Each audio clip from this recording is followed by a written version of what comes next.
जोंनि कक्लाबारि block UPPL नि बेन्दोङाव थानाय रुपुहि प्राइमारिनि जितु पिसिडिसि अफिस बे पिसिडिसि अफिसाव मोनसे जयनिं हाबाफारि लादों।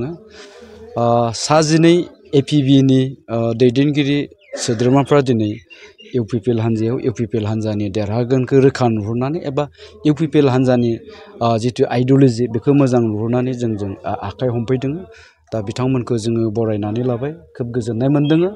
एपिपि हान्जानि कक्लाबारि ब्लक कमिटिनि जेनेरेल सेक्रेटारि लोगोसे भाइस प्रेसिडेन्ट आरो माखासे एक्टिभ मेम्बारफ्रा जोंजों दिनै इउपिपिएल हान्जायाव आखाइ हमफैबाय। मिडियानि गेजेरजों जोङो सम सम नुनो मोन्दों, माने जोंहा एपिबिनि मानिजाथाव आफादगिरि बिथां मेडामा गोबां जायगायाव गिदिंनानै गावसिनि राजखान्थिखौ एसे अर्गेनाइज खालामदों आरो गोबां जायगाफ्राव डिस्ट्रिक्ट कमिटि ब्लक कमिटि दानायखौ जोङो नुनो मोन्दों। खिन्थु बेजों लोगोसे एखे रोखोमैनो जोङो मिडियायाव गोबां समाव एपिबिनि दैदेनगिरिफोरखौ गुबुन गुबुन राजखान्थि हान्जायाव जगदान जाफिननायखौ नुबाय थादों। दा एखे रोखोमैनो जोंनि कक्लाबारि ब्लकआवबो दिनै एपिबिनि ब्लक कमिटिनि जेनेरेल सेक्रेटारिखौ लानानै गोबां सोद्रोमाफ्रा दिनै जोंजों जगदान जादों। थ' बेखौ नायोब्ला एपिबि राजखान्थि हान्जानि जितु फैबाय थानाय जितु बिसायख'थिनि जा थासारि बे थासारिखौ माने खोब आसा गोनां बायदि नुहुराखै। कक्लाबारि बियाबाव बिपिएफ हान्जायाबो जितु गोख्रों जों बिसायख'थि फोसावदिंनायखौ नुनो मोनबाय दं। बिथांमोना इउपिपिएलखौ बिग जिर' होननानै बुंदों।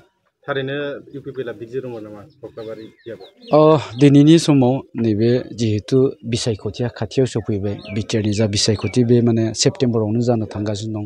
दा बेखायनो गुबुन गुबुन राजखान्थियारि दोलो लोगोसे जायफ्रा गावबागावखौनो बिजाथि महरै गथायनो नागिरदों नैबे बिसायख'थियाव, दा बिथांमोना गावबागावखौ बयबो क्लेम खालामनानै लागोन। दिनै बे समस्थियाव आंनो देरहागोन, बे समस्थियाव जों पार्टियानो देरहागोन, देग्लाय जोंनि सरकार दागोन, थ' बेफोर खोथाखौ बुंबाय थाखागोन। दा कक्लाबारि समस्थियावबो बेवहाय बिपिएमल' खोथा नङा, बिजेपिआबो बुंदों जे देग्लाय कक्लाबारियाव बिजेपियानो देरहागोन।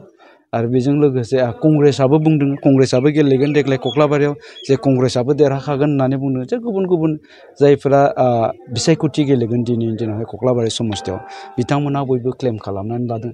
खिन्थु रियेलिटियाव जोङो बारबोनाय जाफोर बिसायख'थि बे बिसायख'थिनि जा हिस्ट्रिखौबो लायोब्ला जों नुगोन 2015 सननिफ्राय दिनैसिम इउपिपिएल हिसाबै बे कक्लाबारियाव जेनफैयाखै आरो जेननायनिबो खोथा गैया।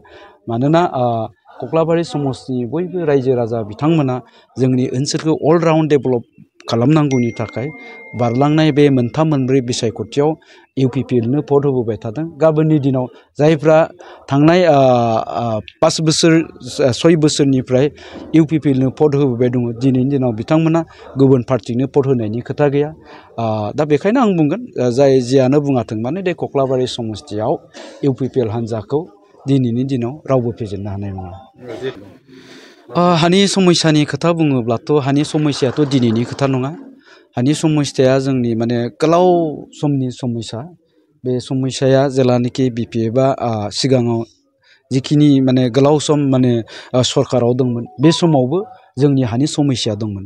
खिन्थु बे समावहाय बिसोरो 16,000नि बारा बिथांमोना हानि समस्या, 16,000 फेमिलिनि बारा बिथांमोना हानि समस्याखौ फोजोबनो हायाखैमोन। खिन्थु जों इउपिपिएल हिसाबै बे 5 बोसोरनि गेजेराव 2.5 लाखनिख्रुइबो बांसिन फेमिलिनि जितु हानि समस्याफोर बे समस्याखौ जोङो फोजोबनानै होदों। आरो साननैसो उनाव बिसायख'थिनि आगोल गोबां न'खरफोरनि जे माने हानि पाट्टा, बे हानि पाट्टाखौ राननो थांगासिनो दं। जे कक्लाबारि समस्थियावबो जोंहा हानि समस्याफोर दङ। बे कक्लाबारि समस्थियाव थानाय जे हानि समस्या, बे हानि समस्याया दिनैनिल' नङा, बेयो दिनैनिफ्राय गोलाव बोसोरनिनो मोनसे जोंनि जेंना बियो। बे जेंनाया बिपिएफआ जेला सरकार सालायबाय दंमोन अब्लाबो दंमोन। दा बिथांमोना बिथांमोननि टाइमाव खालामनो हायाखै। थ' गाबोननि दिनाव जे बिथांमोना खालामगोन बिनि मा गेरेन्टि दङ? थ' जों खिन्थु इउपिपिएल हिसाबै आं दहाय बुंनाय बायदि जों दिनैनि दिनाव 2.5 लाखनिख्रुइ बांसिन फेमिलिनो हानि पाट्टा राननानै होबाय। आरो जोंनि ओनसोलाव जिखिनि हानि समस्या दं, बे हानि समस्याफोरखौ समाधान खालामनांगौनि थाखाय बिटिआर सरकारा खामानि मावबाय थादों। आरो जोंनियाव थानाय जा एफआरसिफोर दङ, एफआर जाफोर कमिटिफोर दं बे कमिटिफोरजों क्ल'सलि थाफानानै जोंनो बेफोर खामानिखौ बेफोर समस्याखौ बोरै फोजोबनो हायो बेखौ जोङो मावगासिनो दङ एफआरसि कमिटिजों थाफानानै दिनै जोङो डाइरेक्टरखौ लोगो हमनांगौ फरेस्टनि रेन्जारखौ लोगो हमदों CM सारजों रायलायनांगौ दं बेखौ रायलायदों फरेस्ट मिनिस्टारजों रायलायनांगौ दं जों बेफोरखौ रायलायदों थ' जों बेखौनो आसा खालामगोन गुसुं समनि गेजेरावनो जोंनि कक्लाबारि ओनसोलाव थानाय जा हानि जेंना बेफोर जेंनाया सुस्रांजागोन खिन्थु दिनैनि दिनाव बिसायख'थिनि समाव बयबो बेखौनो बुंगोन बेखौनो खाबु लानानै बुंगोन हानि समस्याखौ जों फोजोबगोन ओरैथोरै समस्याखौ जों फोजोबगोन खिन्थु बेफोर जेंनाखौ फोजोबनांगौनि थाखाय BPFआ गोलाव सम मोन्दोंमोन बेखिनि समनि गेजेराव बिथांमोना खिन्थु बेखौ मावफुंनो हायाखै गेजेराव बिसायख'थिया गोबां गैलिया नोंथाङाबो सासे टिकेट दाबिदार मा फोरमायगोन माबायदि मिजिंथिदों टिकेट मोननायखौ टिकेटखौथ' आं सिगाङावबो बिदों दिनैनि समावबो बिगोन गाबोन इलेक्सन जायोबा आंनोबो टिकेटखौ नांगौ